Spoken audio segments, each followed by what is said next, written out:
आर्य ने किया अपना वादा पूरा और अनु के सपना टूटने से पहले आर्य पहुंचा अनु के घर।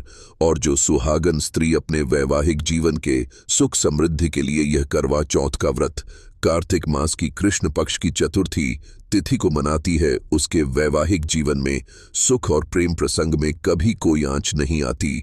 और अनु ने शायद वही किया है जो उसके प्यार के लिए करना चाहिए था। जी हाँ, सीरियल तुमसे तुम तक के आगे की कहानी में यह होता है कि आर्य अनु के घर अनु का सपना बिखरने से पहले पहुंच जाता है, जिसे देखकर अनु खुश हो जाती है। वहीं आर्य अब अनु के साथ मिलकर अनु द्वारा रखे गए करवा चौथ के व्रत को पानी पिलाकर उसके सरगी रस्म को पूरा करता है।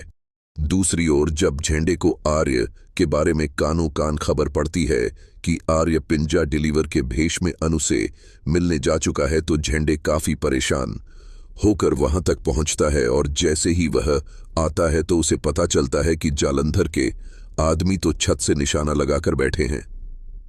अब झेंडे भी अपनी जान जोखिम में डालकर जालंधर के आदमी तक पहुंच जाता है और पीछे से उसकी कनपटी पर बंदूक सटा देता है। ऐसे में यहां आर्य की जान तो बचा ली जाती है, मगर आगे भी आर्य सुरक्षित नहीं बचता, क्योंकि जैसे ही आर्य अनु के घर से उसके पूरे रस्म रिवाज और अनु के करवा चौथ के व्रत को पूरा करके लौट रहा होता है, तभी जालंधर के कुछ आदमी आर्य को रास्ते से उठा लेते हैं। इधर आर्य की जान आफत में पड़ जाती है, तो वहीं झेंडे उधर जालंधर के आदमी से उसकी सच्चाई जानने की कोशिश करता है कि आखिर जालंधर जेल से बाहर आने के बाद कहां छिपा है।